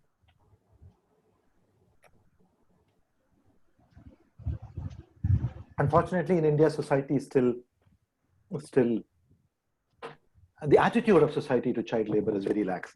The belief that, okay, so what's wrong? The child is working, the family is poor, kuch to ghar ko leke aa raha hai. Oh, the child is bringing some income to the house. Let's look the other way. That's one. Secondly, people like us also do not discourage child labor. I mean, I'm not talking of you, but then the middle class in India thinks it is okay for other children to work, so long as their children don't work. There's this difference between our child and their child. Our child should work, should play, should not work, should go to school, should play. Their child, okay, fine, garib hai, kya kar sakta hu. I mean, that's the attitude. That is wrong. And that is why India continues to be, I mean, even though we call ourselves very powerful and rich, it is this, the example I told you, maybe not 20% feeding the other 80%, it might be like 40% feeding the 60%. Why? Yes, sir, yes. We can make everybody else stand on their own legs, produce wealth. That is not happening because of our attitude. So you must take a strong action. I think according to me, if you find child labor, children below 15, certainly a child below 12 working, it is prohibited. No question about it. No Yes, child below 12 can work in India. 12 to 15, you can work in normal work. 15 and above, you can work, 14, sorry. 12 to 14 in India, you can work in light work. Sorry, I'm getting my words. 12 to 14, you can work in normal work, light work. 14 and above, you can work in light work plus normal work. And 16 and above, only you can work in hazardous work. 18 and above, you cannot work in hazardous work. 18 and below, you can't work in. Only below 18, you can work in the worst forms of child labor. I'm confusing the words. So that is clearly understood. And if you see anybody breaking this, I think you should shout. When you see a murder happening, like you should shout. Not shout in that word, but write in your Facebook page, write in your WhatsApp groups, write in, so that people get alerted. Write to put a Facebook page, take photographs, send it to the commissioner, to the SP, to the Prime Minister, to the Chief Minister. Do everything in your power to highlight it, shout. And when I say shout, I don't mean shouting, but shouting through the social Yes, sir. media. Yes. It will help. Salva, you want to ask a You question? and me, everybody. Sir, I have one more question. Tell me. Sir, in sometimes we have seen like people are registered their name in school, but rather they're going to school, their parents send them to the work. So how can we deal with this situation, sir? That is a bad situation. It's a terrible situation, and that should be also highlighted. And that is where I spoke about compulsory education not being in India does not have a compulsory education law, because our attitude to other children of the poor working, children of the oppressed working, is that okay? It's okay. So we don't have a strong enough law on. We don't have a law on compulsory education. Compulsory education means like this. Compulsory education means that if I don't send my child to school, I will be punished. It is my responsibility as a parent to send my child to school. If I make him sit at home, if I send him to work, I will be punished. It's called a truancy law. If a child is not in school, the parent will be punished. That is the law. So that if that compulsory law doesn't exist in India, compulsory education law, only if you have a compulsory education law can the parent be. If I know that I will be punished if my child is not in work, and if I'm punished, I'll be more careful. I'll force my child. Yes, sir. Yes. That is not happening. Sir, right. Go ahead. Sir, I see a question here. What are the rights of an adopted child? Somebody, Priyanka has asked a question. Priyanka, I'm not quite sure, but to me, speaking from pure common sense, the rights of an adopted child is exactly the rights of any other child. There is no difference. If I am adopted by my parents, I have exactly the same rights as my parents' natural child. There is no difference at all in that. That's my common sense answer. Yeah. Salva, you want to ask a question? Yeah, please. Sir, this is Salva again. Actually, I wanted to ask, how do you define child labor? Like, is any work child labor below 12? Like, including acting? Oh yeah, that's a good question. Yes, acting is in the convention. Initially, I was going to laugh at you. Sorry, Salva. I was going to say that after relating the entire story of Ramayana, you're asking me whose husband is, whose wife is. That's what I thought. But then, of course, that acting, you see, stage performances are exempt under certain conditions, provided. So if my daughter is an artist, and let's say Shah Rukh Khan wants to invite her to act in one of his films, then there are certain exemptions that are given, provided the schooling of the child and the education of the child is not affected. That is exempted under Article 130, under Convention 138. But then, of course, they can't be permitted to do the worst forms of child labor or hazardous child labor. Understand? So that part is excluded. But stage performances, Bharatanatyam dance performances, sports, etc., are exempted from this 12, 14, 16, 12, 14, 12. It's actually 12, 13, one set, light work, 14, 15, normal work, 16, 18, hazardous work. That set of rules, they are exempted. Hazardous work, no, you cannot say this is a stage performance and start a pornographic film. Absolutely not. But otherwise, yes, the children are poor. Thanks for that very good question. And sorry for beginning to laugh at you in the beginning. I have a question. Yeah.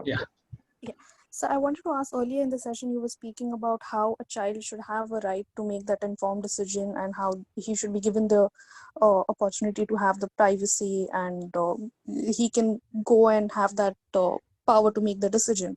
So taking these rights, how do we apply it in the Indian society where we really do not get any privacy for a child or even for a teenager for that matter? So how do you propose we could just apply this in our Indian society? Simran, where are you speaking from? Delhi? No, I'm speaking from Mumbai. Mumbai, okay, fair, close enough. Or at least close enough in terms of.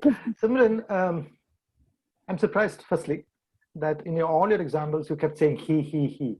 You should have said she also occasionally. I just said it. Okay, fine. That's the first part. But secondly, yeah, that is. I mean, your question is very valid, Simran. That's one of the tragedies of Indian society.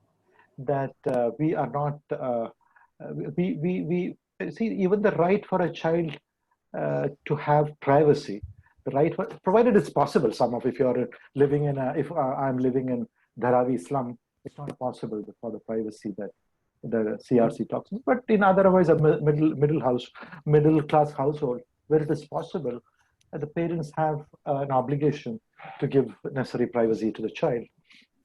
But that is not happening because we have all grown up in a very, everybody together, cousins together, etc. But that is a change I think India has to adopt. Thinking has to change. Social change is it's very slow. So privacy, for example, right to information you mentioned. What else did you mention? You mentioned two others. Right to information or privacy, or maybe just even Privacy. making a decision, because usually the child is not given. Making a decision, yes, a child can make a decision, but then that is circumscribed. That has got its restrictions, as I tried to explain when I spoke earlier. That a right to an opinion and a right to express the opinion, whether the opinion should be accepted or not, depends on the age of the child and the maturity of the child. So if a child at 3 says, "I will not have this medicine because it is bitter," then there is no obligation for the parent to listen to the child, because the child is 17. Child is 17 says there is a private room. I mean, it depends on the circumstance. But you're right. The right to privacy is not a right that we are very used to as a society. We are so used to living in big groups, having big, living together in the sense of huge undivided families, everybody eating together, etc. That's a change that may take some time to happen. So the CRC says this is a right, yes, of course, and it is a right that we, as progressively, as Convention 138 says, progressively reduce the minimum age. Similarly, progressively we should be able to introduce it. The constraints are, of course, poverty. If you are living, 5 people are living in one room in a family, father, mother, children, where's the privacy? It's very difficult. So there are many issues: poverty, social issues, poverty, etc. But very valid, Sundar. Thank you for the question. Thank you, sir. Any more? Sir. Yes. Yeah, I have a question, sir. Many thanks to you for such a great session. Sir, I just want to know about some child rights in India. Like I have been a part of this Delhi Commission for Protection of Child Rights as SSR in last 2 years. So I went to, I just interviewed some of the children's there, school students. So they were in some sixth and seventh class, something like that. So they were molested by their teachers itself. So then I reported that to the commissioner and to the chairperson of DCPCR. So I just want to know some of the legal rights that the child can. Well, you're from Delhi, Bhubanesh. No, sir. Right now I'm basically in Bhopal. Okay. Did I hear you say that? Did you mention Delhi in between? No, you didn't. Yeah. I was posted in Delhi at that time. Delhi Commission for Protection of Child Yeah, Rights. that's right. Yes, absolutely. Yeah, you see a child being molested by the teacher is a criminal offense. Yeah. There's no two opinions to that, and criminal action should be taken against the teacher who did it. Full stop. I mean, there are no options there. And the Indian laws are pretty strict where molestation is concerned. Our laws are very strict. Our criminal laws are very strict. A variety of sections of a variety of laws can be thrown against a person, and a competent police, any good police thane in Delhi should know those sections. So child molestation is a criminal offense that has to be severely dealt with, especially by somebody like anybody does it is a criminal, but particularly in a school, it's socially more offensive. So I don't know what happened to your case, but the particular one that you mentioned, but no compromise should be shown at all in such factors. Okay. Sure. Thank you, sir. The link to CRC is obvious, but beyond that link, India already has laws which come down heavily, even before the CRC, the IPC and things, on children being molested. Definitely, that comes under abuse. And abuse is part of the child rights. So that was something like that. Na? The students were taken in a separate room and the students complained to us that sir, they are just warned us that they will take their clothes down like that. So then when I talked to the principal of that school, so they told us that please don't report it to the chairperson of DCPCR and like that. So it will bring down the reputation of our school, and you can understand that it will be a problematic issue when it comes to media. So thereafter, I was also pressurized by the school authorities and some of my colleagues. So, So what did you do? but still, yeah, I reported, sir. I reported. Okay. Reported to whom? I reported to the chairperson of DCPCR directly, and with also I spoke to the teacher also that why the students are complaining like that, and what must be done in your case like that. So, but I was not having a very good knowledge of these child rights or these sections like that. So today, yeah. What you said is not merely a question of child rights, Bhunesh. When a criminal offense is committed, there's no compromise. You have to report to the police. It's not a question of discussing or anything. This is a criminal offense. Child rights, yes, but it's a criminal offense to abuse a child. So it should be reported to the police. It should be in the public domain. I mean, that's the only way to get over it. If we start to hide it up, then I mean, somebody like you doesn't take it forward, then others will also think of the same thing. So to my mind, if something like that is, you're sure it has happened, no false complaints, no exaggerated complaints, no complaints where you're not sure.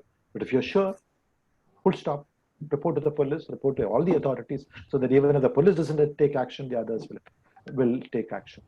Yeah. So there's another question coming from Sabina. She asks, what about those children who are involved in begging?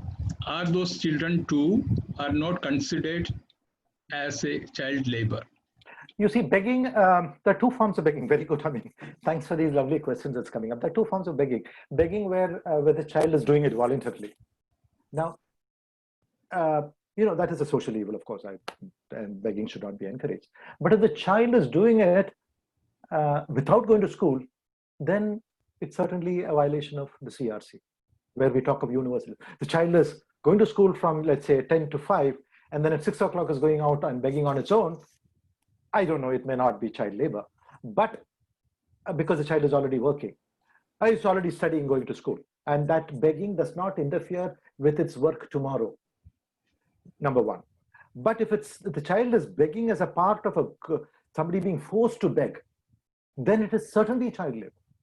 And whether the child go to school or not, it's immaterial. It is child labor. It can be a first form of child labor because you are being compelled by a group to work as a beggar on the streets. Now, I can also give another interpretation to it. If begging is being done on the streets, on traffic signals, it's hazardous. So then it becomes hazardous work. And if the child is below 18, hazardous work comes within the Convention 138 and Convention 182. I mean, no, Convention 138, and has to be prohibited. But if it's begging, like example, going from home to home, which is not dangerous, and doing it after school hours, I don't know. It is a social evil, should be discouraged. But whether it comes under CRC and the conventions, perhaps not. But most of the begging, I'm told, is done by organized groups, criminal groups. They certainly come under the definition of hazardous child labor because they are working in streets where there are heavy traffic, etc. So certainly it comes under the CRC, the compulsory education, all those laws I told about, and Convention 138 and 182 of the International Labour Organization. Thank you for that lovely question. Who is that? Who answered it? Sabina. Right? Thank you, Sabina. Hello, sir. Hello, sir. Yes, thank you. B6388A74. What's your good name, please?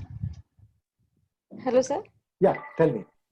Yes, sir. Sir, I just want to know how Tell me your name first, please. Apurva, sir. Apurva from Odisha. Okay, Akur. Apurva. Apurva. Yes, sir. Okay. Apurva. Yes. Which district in Odisha? Bhubaneswar. Bhubaneswar. Okay, tell me. Khordha. It's Khordha district. Right. Khordha? Yes, sir. I just want. Yeah, Khordha is the district. Bhubaneswar is the capital. Okay, right. Yeah. Sir, I just want to know how to bring all these laws and its consequences to the common community people who are mostly uneducated. they are unable to get all these things. So what is the easiest way to make them understood all these things? How old are you, Apurva? I'm 30. 30, fine, great. You're young and you should bring it. You should say, I mean, you are young enough to, I mean, don't try to do it in a huge scale. Try and do it within your community first. Sensitize people, create awareness among people, your family first, the larger family, the local community first, and then it'll catch on. If you can't wait for the government to do this, government has other important things to do. They will not do it because it is not in us. So you can do it personally. Start small and let it grow. First, understand the laws. I'm sure you've got a wide broad understanding of it now. And then try and tell people this is wrong. This is not how you should do it. Send your children to school. Don't send them to work, whatever. Don't marry your child at 17. Today I read in the papers that there's a lot of child marriage happening after COVID. I mean, you create that influence within your own community, Apurva. And that's a very rare Apurva thing to do. Start doing it, and then it'll catch on. That's how it is. Don't wait for others. Try and do it yourself. It'll be difficult, but once it catches on, you will feel a certain dynamism within you once to do it. And at your age, at 30, it's something that's extremely, you should be capable of doing. You're not too young, you're not old at all. So you have that confidence in maturity. 30 is the right age for something like this. Okay, sir. Thank you. All the best. I think we should come to an end. Right, We'd like to continue forever and ever. Such a wonderful thing. Now we are encroaching into the session of Matthew sir after this. So let's come to an end. If I would like two participants to give their observations. Very, very short observation, two participants. Anybody? Observations on this session. Sir, can I? Yes, Bhunesh. Yeah, sir. Really, it was a very exciting and very insightful session that I have ever attended. It's since this lockdown started, and I have been attended in many workshops and many seminars and many sessions. But this is one of the wonderful sessions that I have ever had. And sir is having a very vast knowledge, and he has explained each and everything in a very detailed manner. So I personally wanted to thank a lot. Yeah. Thank you. Next, one more person. Because I have on my screen, nice session, amazing session, great session, best session, and wonderful session on my screen. Now, one more person can take. Everybody has access to the thesaurus these days, so. Yeah. Thank you. Yeah. Anyone, please, rush.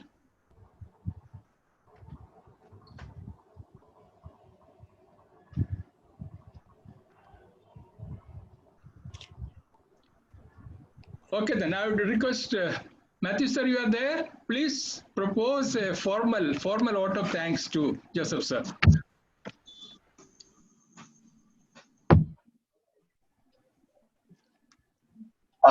Good afternoon to all. I have only one word, that all the Indians have been very interestingly attended Joseph sir, and they have gained something, including me. And I think it is a wonderful session which he has given all the strength to the children and those who are attending this session. So I think that we can make a change. I am speaking with Joseph sir about the children at Bihar and Jharkhand, where we have gone. So I request all of you to support us, and with the help of Joseph sir, we can do wonderful in the heart of India. So thank you, Joseph sir, very much, and thank you, Indians, for your great support to sit here for till 3 p.m. Okay, thank you. Thank you, Matthew sir. Now, thank you very. we have one more session coming. I mean, let me put in a final word. It's been a pleasure talking. I mean, please, I learned a lot. Areas that I've forgotten, like begging and various others, child in the womb. These are sections I had not even thought about when I came for this. So it was very, very interesting to me. Thank you so much, everybody who participated, especially those who asked questions. And thank you, Bhuvanesh, for those very kind words you said about me. A special thanks to you. Thank you, John. Thank you, Matthew. All the very best to Nila. Thank you. Welcome. Thank you. So we will come back at 3:30 after a small break. Please be here at 3:30. Okay. Thank you. Bye. Sure, sir.